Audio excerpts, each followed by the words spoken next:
As you embark on your mission, I wish you the best over the coming weeks. Your mission represents a small but important step towards placing humanity on the red planet Mars. We are at a tipping point in human civilization where humankind will soon become a multi-planetary species. Congratulations on your participation, and thank you so much for representing the American Public University System in this very exciting analog astronaut endeavor.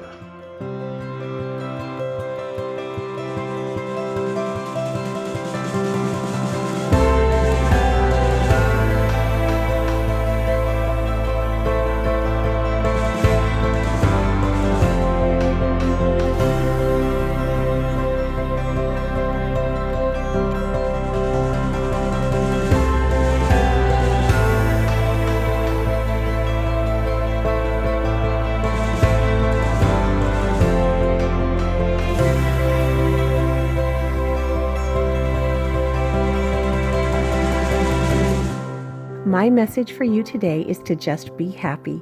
You made it here. You've already succeeded. Everything beyond this is just icing on the cake. I hope that you will embrace this experience, knowing that I am so proud of you. All of ARG is so proud of you, and the entire APUS community is so proud of you. You are each amazing, and together you are unstoppable. So don't worry, you got this, and we are behind you every step of the way. Objective, it's a training requirement, so it gives us an opportunity to get familiar with the suits, moving around. We can go anywhere in this rich area that we want. This is our approved area, so we can go up on these hills, these rocky areas, and marsh areas, and then driving the rover from here to the hab, so we can get familiar with driving with the suits. Analogs actually date back really far, to our first missions into space. Analogs just means analogous to the space environment. So when we were first, with our ambitions with going to space, we practiced in a lot of testing environments. So nowadays we hear the term analog astronaut, and all that an analog astronaut is just a researcher. It's someone that's researching an environment that's analogous to another environment. And usually we equate that to some space flight type environment. An analog is a location that tries to emulate a location either on the surface of a planet like Mars, or the surface of the moon, or a location in space. With all the effort, time, and money that goes into human spaceflight already, it is important to understand every aspect before you actually leave for these missions in order to make sure that the safety and the success of the mission that actually occurs later on actually takes place. We can try things here that if you try it on Mars, you think this will work, you think it'll work great on Mars for the first time, and it doesn't work, what happens? You die. Something's bad happens and you die, right? And you set humanity back. If you can try it in an analog and it doesn't work right, you're not gonna die because there's really not a whole lot of danger here. On Earth, we have things like oxygen and emergency services. In space, it's inherently risky and dangerous, and you don't have that luxury, And so we do these things in buoyancy labs, we do them in testing situations, we use the POGOs, we have programs like Desert Rats and High Seas, and researchers can take their ideas, practice them in a terrestrial environment that mimics another planetary environment, maybe like Mars here in Hanksville, Utah, but they still have the safety net of having, a program staff there for emergency needs. You have oxygen available to everywhere you go, and they can kind of work out some of these complex ideas under the safety of having them here on Earth before we send these projects and ideas to NASA, who's going to perform them in space. Well, that's what we're doing right now. We're here on this facility testing our research. I know we're here on Earth, but again, we're out of our element, nowhere near civilization to do what we want to do. Well, with boundaries, of course. The Mars Desert Research Station. The Mars Desert Research Station. MDRS is the Mars Desert Research Station. It's owned by a private entity called the Mars Society, which happens to be a nonprofit, and it sits here in Hanksville, Utah. It was based upon the Mars Direct scenario put forth by Dr. Robert Zubrin in 1996. There's 2 spots on Earth that can replicate Martian geology as close to 80% in some places, and that would be in the southern deserts of Utah, and that would be in the Australian desert. So you really get a high fidelity simulated environment for a Martian terrain. You can actually see above ground the different geological eras all around you, when normally you need to dig really deep for that. And out here it's unique in a way that it's being surfaced constantly, so it's kind of the reverse of what most other places on Earth would see. My favorite experiment to work on so far has been the Kurt experiment. Kurt. Helping save Kurt. It was super fun to drag Kurt out into the middle of this ravine.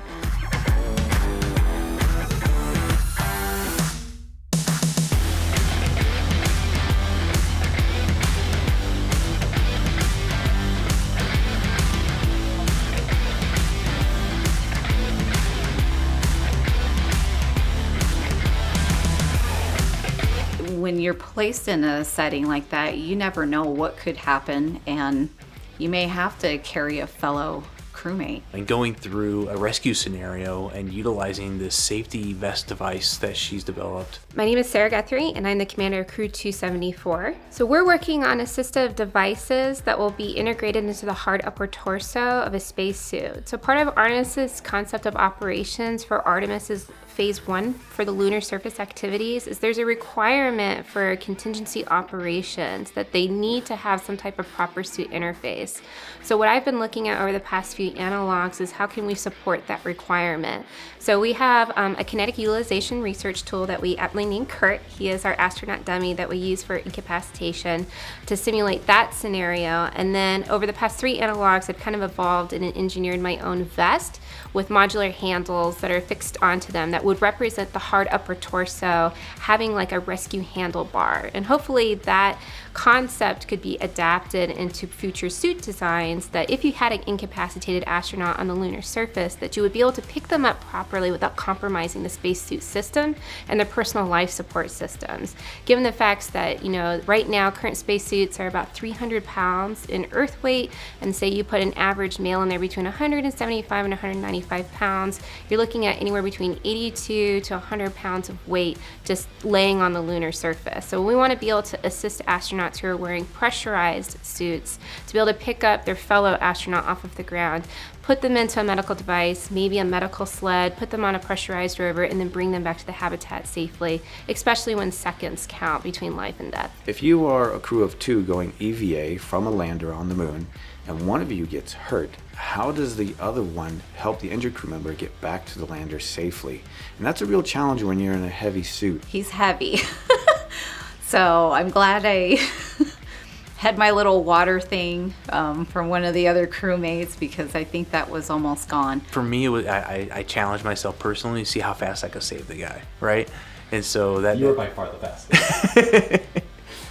I do have a bit of a competitive edge, so it was an opportunity to strut my stuff and see how good I could do. So Awesome. Good morning, Analog Astronauts. It's Danny Welsh, Dean of the School of STEM at APUS. I wanted to personally thank you for all that you're doing there at the Mars Desert Research Station to represent the university. The song I chose is Holocene by Bon Iver. It's one of my favorite songs because the title is our most recent geologic era, the last 10,000 years or so, when humans evolved as a civilization and realized that we were more than the sum of our parts. This is important because the song is about realizing that you're part of something bigger than you initially considered. And I can't think of anything bigger than laying the groundwork for a possible new civilization on a new planet. Good luck today in all that you do. Stay focused on your work, but also on the bigger picture. Thanks. Hi, I'm Tyler Hines. I'm the Green Hab officer for this mission, and I'm an undergraduate student at APUS. The research I'm conducting here are the Long Duration Exposure Facility, LDEF seeds. Those first flew up in Earth orbit in 1984 aboard the Space Shuttle Challenger.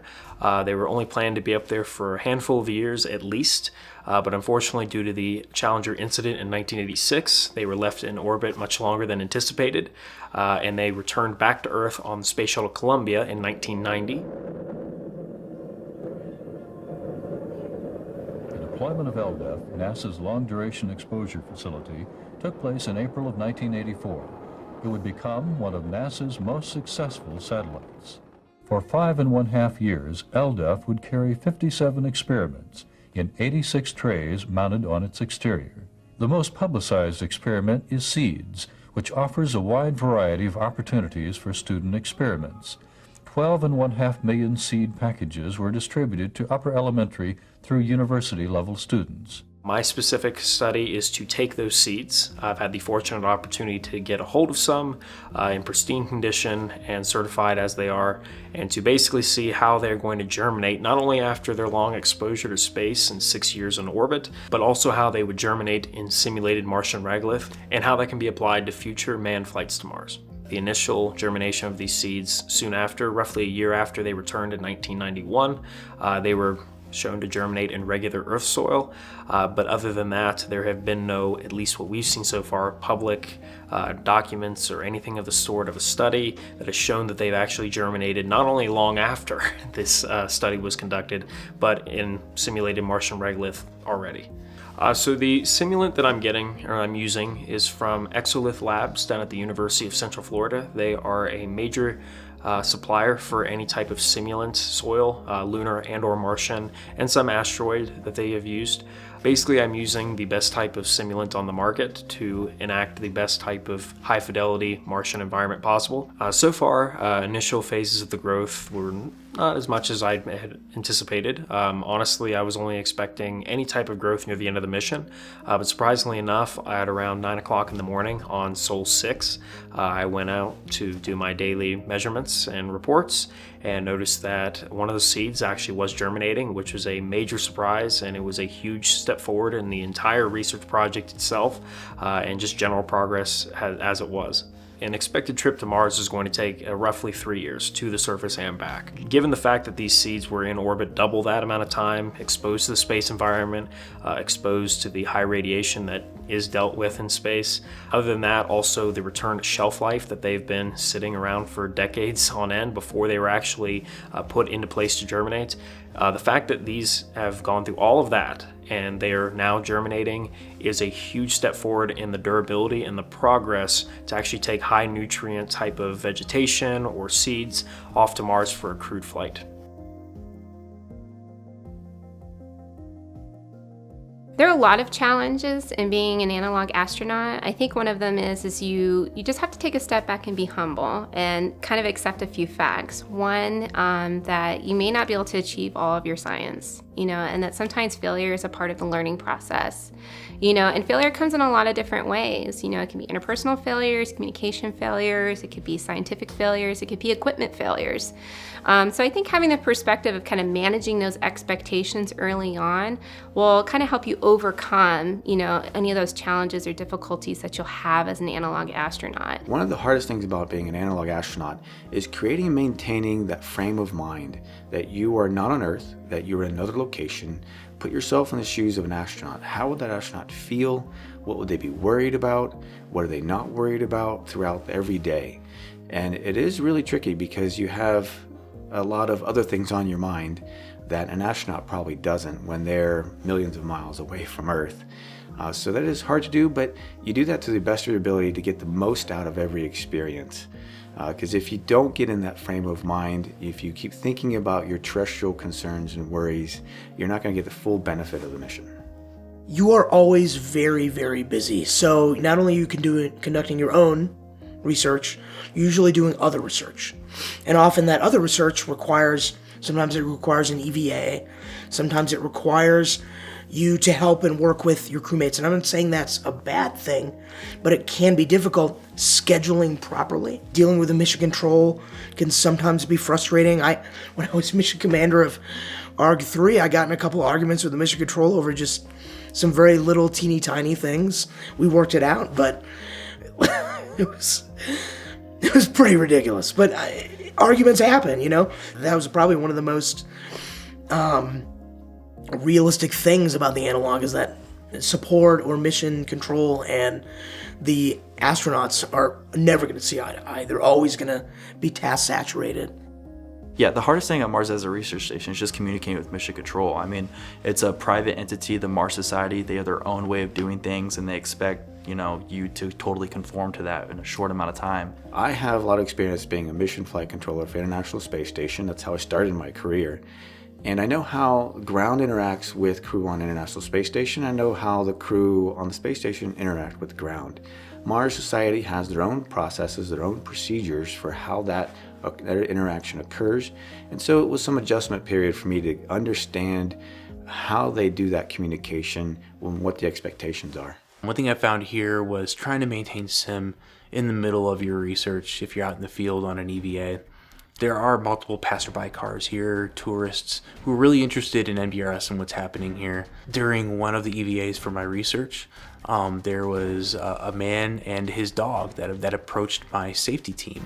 And so that created a particularly unsafe scenario for my crew.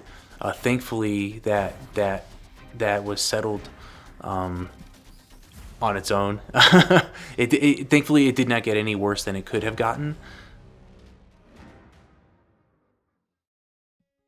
Hey Mom, why do you go away so that you can come back, so that you can see the place you came from with new eyes and extra colors? And people there see you differently, to coming back to where you started is not the same as never leaving. We miss you, Mom, and we love you, and we hope you're having fun, and we request Feel Good Inc. by Gorillaz for the Wake Up song. My name is Salina Pena, and I am the crew astronomer. I'm a graduate student in the master's program at APUS and studying astronomy. The research that I brought to MDRS is studying the HADS variable star V0799 AUR, which is in the ARG constellation. HADS is a high amplitude delta Scuti variable star. What is that? These are pulsating stars, so it actually falls under the category of an intrinsic variable star. There's two different categories, extrinsic and intrinsic. And with the intrinsic, this one has two classes of pulsating or cataclysmic. And this one's a pulsating. So these are pretty cool because these can be used as like a standard candle, which helps measure distance of like cosmic celestial objects. And HADS variable stars are a very interesting star because they're a star that actually gains in luminosity, so its brightness, throughout different periods of time. So it'll go up and it'll go back down. And that's really unique because up until a little over 100 years ago, we had no idea that stars could do that. And it was hard to gauge distances from a star because if a star is really bright, you don't know if it's just a giant star far away, or if it's a smaller star really close. So I get to use the MDRS telescope to capture its flux, which is its magnitude that's, like I said before, pulsating, to see if there's any changes. And what I do is compare that to check and comparison stars. What you would essentially do is you just log into the MDRS Robotic Observatory, put in a request for what object you want to look in the celestial night sky. From there, you're going to give the longitude, latitude of where you're at personally. Then what it does is I set up the filters for each, which is the visible and blue filters, and put in the duration and how many images I want that particular telescope to take. Like right now I'm taking, I think, 75 images just in visible right now, and the duration is 45 seconds. And then from there, I take those images and I start calibrating them. And that's the process of stacking them. And it can be a little complicated at times. But once I get those, then it pulls up a stacked image where you can play it as a movie and see the flux or the pulsating of each one. Cool. So it's pretty cool. According to the AAVSO website, they had it ranged at a 10.4 to a 10.7. Like, that's the magnitude. The person who studied it before me did get it at a 10.2, which means it's getting brighter. So now when I did my last observation, it came up as a 10.2 as well. So it's just collecting that to confirm, hey, you know, there's more data on this particular star that confirms, hey, that magnitude range it's changing. My favorite experiment to help with was, that's kind of a toughie. I do have to say Noah's solar activity. I think that one is like right up there, number one. Hi Noah, it's your mother. I've been thinking about you today. We're so excited to ride this life with you and to watch your madness. And it's exciting sitting on the sidelines watching you. Can't wait to see what you'll do next. Love you, honey. My name is Noah Loy. I'm a heliophysicist and crew astronomer. I'm an undergrad student at American Military University. I am majoring in space studies.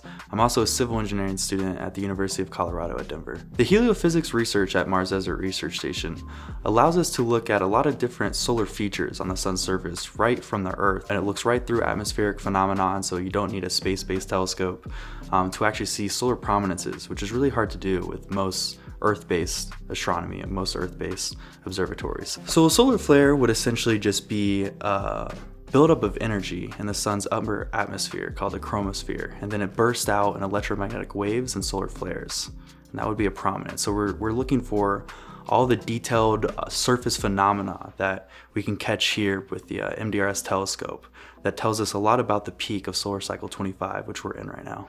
In addition to the solar prominences, we're looking at solar dark spots. Solar dark spots are a really interesting part of the sun's upper chromosphere, and they're different from solar prominences in that they're actually very cooler spots of the sun's atmosphere. And what you get to see is when you get a cooler side of the sun's upper layer, you get these dark circles, these dark features that are scattered throughout the sun's chromosphere. You can actually measure them, their distribution, their size, their frequency of how often they appear, and it tells you a lot about what's about to happen, what's about to come. I've never seen, like I said before, sunspots up close like that or solar prominence. I mean, yeah, you see it on computers or TV or whatever, but this is different when you get to look at it through a telescope. Now, why is researching these solar prominences and solar dark spots important? Well, it's important for many reasons. One, if you're going to have Martians on habitat, in person, on site, at a Martian habitat, you want them to be able to have these astronomers and heliophysicists who are on site that are able to analyze the sun's activity and see if there's a solar flare coming their way. Because since Mars has a very thin atmosphere, if that solar flare were to hit you within 15 minutes on Mars, it could bring catastrophe to all of your electronic systems.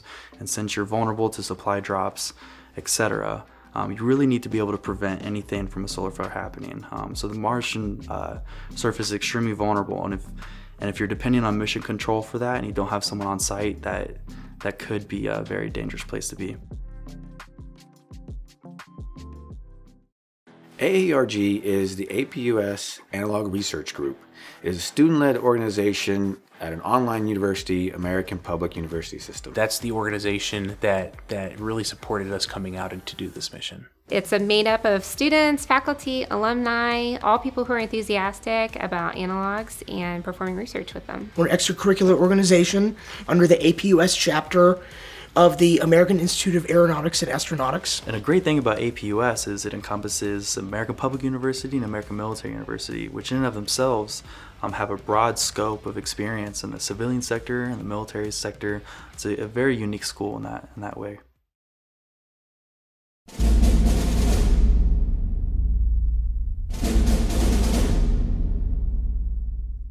The MDRS crew was the first one to be selected, so I ended up being the first commander, part of the first analog crew for the program.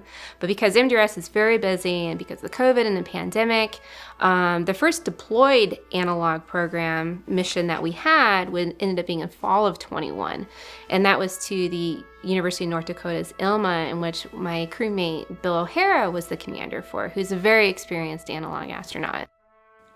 Best of luck on your mission. We love and miss you. See you in a couple of weeks. Be safe. My name is Bill O'Hara, and I'm the habitat specialist as well as the backup crew engineer. Yes, I've done 5 analogs, including MDRS, And each one provides a unique perspective, a unique design of a potential habitat on the surface of the moon or Mars or in space. And that's really my goal, is to experience a variety of potential designs and evaluate them from the perspective of a crew member living within them.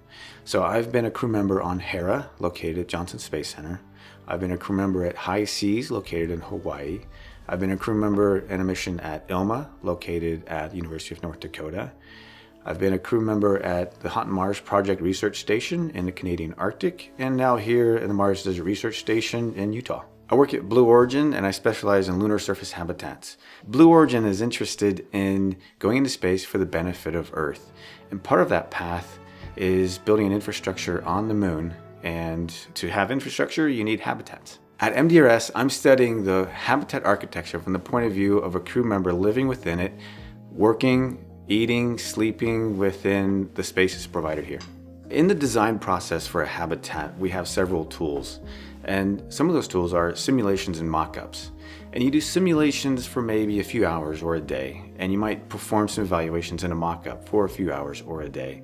But an analog gives us the opportunity to spend an extensive amount of time and find things it won't pick up in just a few hours or in a day. You know, what it's really like to live within the space for a long period of time. What might start to annoy you that maybe didn't in the first few hours. Or you might find things that are, hey, this is really neat. I didn't realize it was very helpful when I first got in here, but over time you come to realize some of the benefits. So I spend a part of each day picking a location in the habitat and analyzing it from the point of view of traffic flow, use of space, activity allocation, systems like lighting and ventilation that are provided. How is that environment monitored? So I gather all this information to really build a case study of that architecture. With habitat development, it's very important that we get it right. You don't want to find out when you're on your way to Mars or on your way to the moon, or you're at Mars or on the moon, that your habitat architecture didn't work well. Something about it annoys the crew, something about it is inefficient for the crew operations. So we really need to test it out and feel it. And really, I feel the best way to do that is through the use of analogs.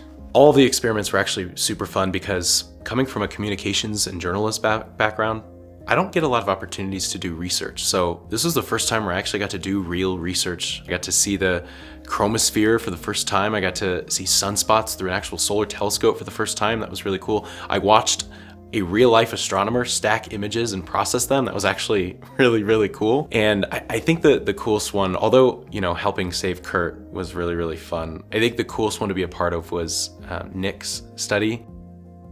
My name is Nicholas Pender. I'm the Health and Safety Officer for Crew 274. I'm focused on the research of the use of supply cache technology to extend human exploration on the moon and Mars. So a supply cache is basically just a container of essential supplies that are useful in an emergency scenario. They could also be used in scenarios where you intend to actually consume those resources to get to a far-off location. So I stumbled across this concept when I was reading up on the stories of Antarctic exploration, specifically the crew of Raoul de Munzen. So his entire crew, they navigated to the South Pole, laying down supply caches along the way, and then relied on those caches to make it back home. So every single person on their crew survived. The competing crew, Scott, all of his crew, including himself, perished on that journey. They just didn't have the resources to make the journey.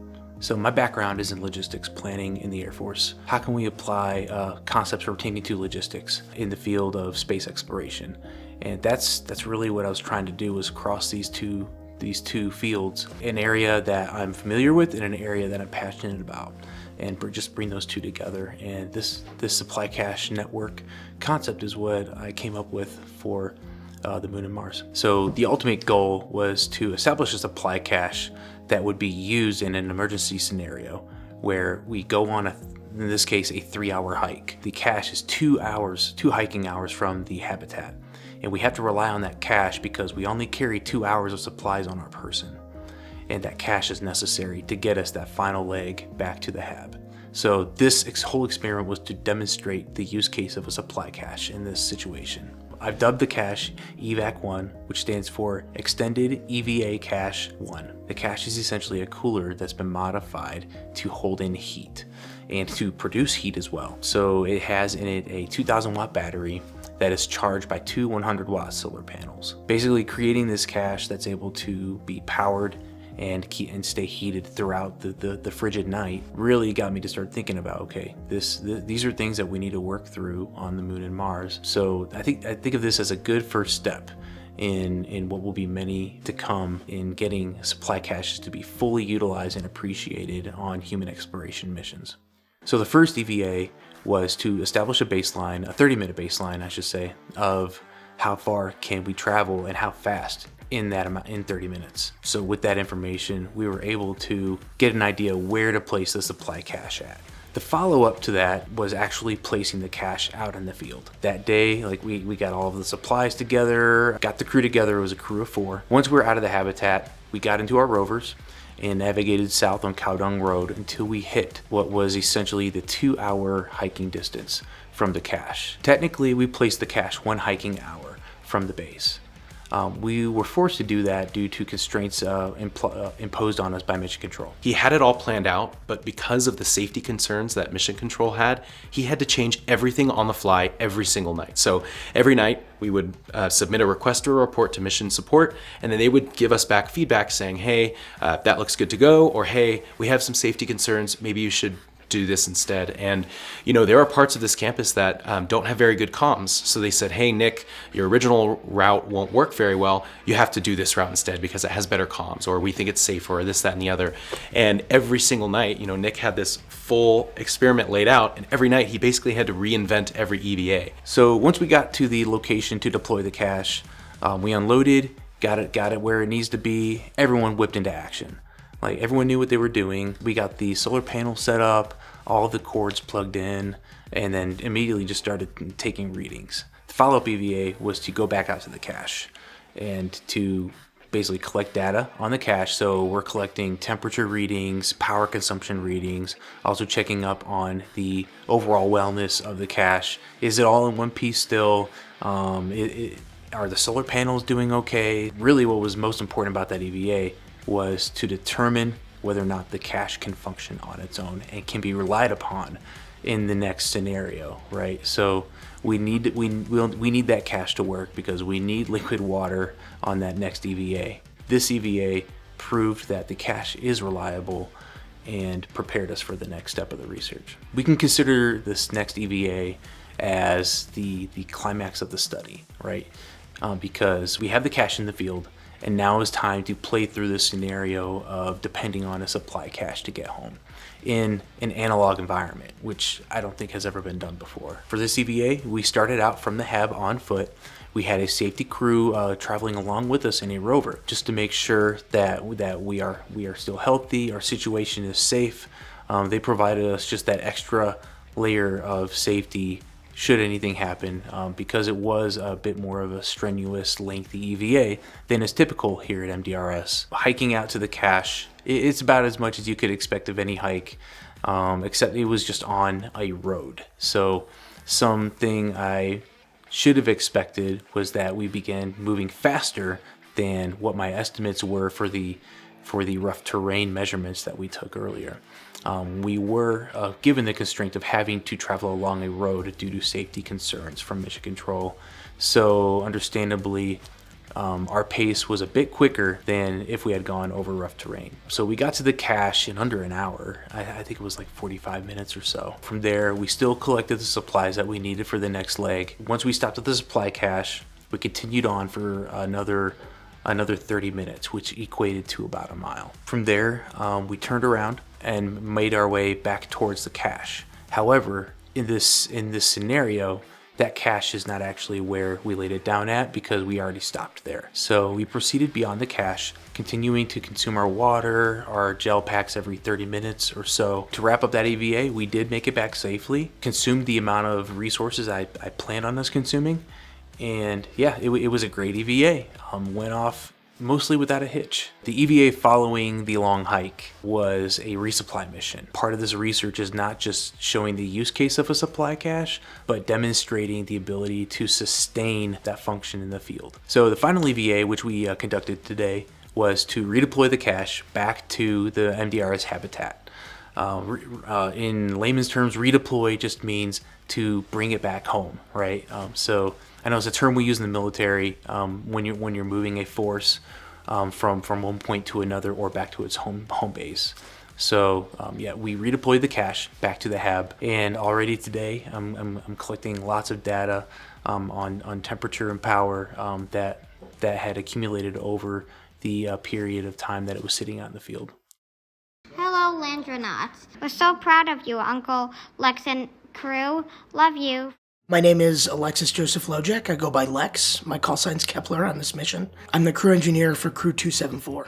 My interest in space has always been human spaceflight, getting people there and having them explore and do science when humans are in space. So that's why I chose a human factors study. First is studying stress and the measurement of stress using a digital device, which I chose a Garmin.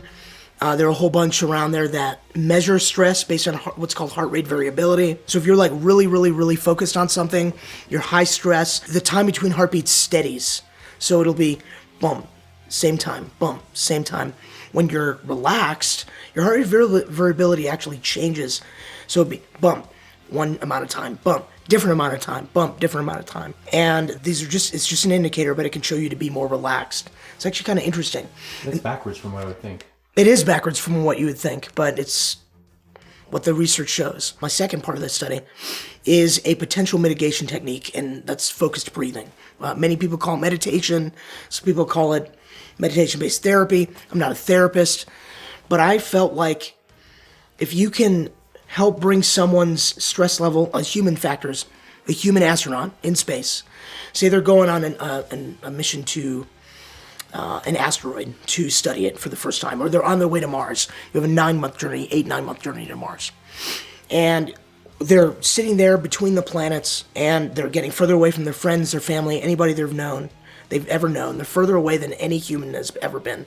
And when they get to Mars, and they're busy, there are all these expectations of them to work really hard, to get a lot of good science done, to survive, right? If you can bring their stress level down slightly, 5-10%.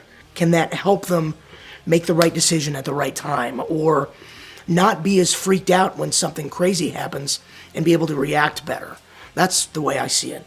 Most people, when they meditate or focus breathe for 10, 15, sometimes 20 minutes, 25 max, right? And they do it once a day, either in the morning or the evening. I thought if we could do it once in the evening for 15 minutes, I could use 10 minutes prior to kind of talk to the crew. This is what we should be thinking about. I recognize, again, I'm not a medical professional. I'm not a therapist, but I have used meditation a lot of my life. It's been a real blessing for me. And I can say from personal experience that it does help reduce stress, help reduce anxiety, stuff like that. And that was what really got me thinking about it. Like, well, why don't astronauts do this? Why can't something as simple as a scheduled time to sit and breathe and understand how they're supposed to do that, why can't that reduce stress just a little bit? Unfortunately, because the 8 of us get along really, really well, and there is no blunt fear of death, we are not in space. You can't help but be aware that you are not really in mortal danger here. As much as I wanted to do this in an analog environment, and I expected the analog environment to be a lot more stressful, it's not. So I'm going to have to suggest follow-on research in different areas and different ideas. Do I think this would work on long-term missions? Make someone 5 to 10% less stressed and a little bit better? Absolutely. But unfortunately, I'm not seeing a longer-term dip in stress. And I don't think that I would, because of the circumstances of analogs. In the end, you are not in mortal danger. You don't have all that pressure from your country, your world, to perform. It's more, I'm doing my research, I'm actually having a good time doing it. I want to go in a spaceship. I miss you, Daddy. I want you to bring home tortellini. I want you to come back right now, but not right now, after our swim class. I love you, Daddy. I love you, Daddy. I love you, Daddy. So my favorite project here has actually been the media project. My name is Tony DiBernardo, and I'm the crew journalist of Crew 274. So my role is actually not for a thesis or for an experiment. It's actually just for public outreach and for media collection. Rarely do we actually get an opportunity to bring someone along that's a professional photographer or videographer and actually capture the whole mission. We did a whole media day on this mission where we reached out to 11 different schools, family hours. We had a call with SpaceX, we had a call with Civil Air Patrol, we had all these cool calls all in one day. So the media day was kind of my baby, where I had to prepare that and schedule that. My camera's been running the whole time. We've been getting footage of EVAs and growing space exposed seeds and meditating with focused breathing and all these different experiments and looking through a telescope and everything. So it's been an absolute blast. So often, we're very absorbed in the sciences, but the sciences don't really get promoted without media, and the publication parts of that. And so while everybody has really neat projects that are going on, they're just mind-blowing. Like, I've never seen solar prominences before with my own eyes, and Noah and Salina gave that to me, and the chance to see sunspots, and then to be able and go outside and observe the stars, and then, see cosmic seeds bud for the first time, since the 80s and the 90s when they were first put up in space. To be a part of this logistics cache network, it's amazing to be a part of a group of such dynamic and thoughtful people that think about these long-term challenges and solutions and are finding these new discoveries like variable stars and studying them and documenting them so we can learn more about our cosmic world, that we live in. But again, none of that happens, and it doesn't really get out unless we have good media and good journalism and good publications and photographs and videos and stuff. And it's a way for us to connect the scientific community with the rest of the general public. So for me, the most exciting part of this mission has actually been part of the media, because while Tony has worked really hard to capture every little moment of ours, what he's actually doing is helping propel the scientific community forward, and getting the information out there and giving us as an opportunity as an online institution to have some legitimacy in the space community by looking at what we're doing, that we have these thoughtful ideas about spaceflight and trying to solve these problems. And then, also for our crew, they're taking all of their technical experience from their military backgrounds and from their NASA backgrounds and being an ISS controller background and applying them. And nobody would ever know that this was happening without media and good publication. So for me, the most exciting part is being part of this documentary, being part of every Daily Soul video, and everything that Tony's been working so hard to help kind of put this mission together and put it out there for the general public to consume. I want to be involved in human spaceflight because of Star Trek. I guess I've always been a dreamer at heart. I never really dreamed of being like a scientist. I never dreamed of being an astronaut. I truly believe in the promise of our society becoming interplanetary. I believe it can solve a lot of problems here on Earth. I think a lot of people see what we do and what the space community does as kind of like a luxury, an end of day. And to that I would ask them, what is this life all about? If you get down to those fundamental questions of who we are, what we are, why we exist, where we exist, space unlocks a lot of those answers and directs you to a lot of the right questions. I've been in the human spaceflight business for 25 years. I started an International Space Station program, but my passion has always been to take that experience to the next level, to the next destination. And I'm really excited to take humanity back to the moon in a sustainable and sustained effort. I remember as a kid always looking up at the stars and just thinking what the future might be like. Well, I think we all have something to offer. We all have unique talents and skills and life experiences that gives us, kind of this breadth of thought and perspective.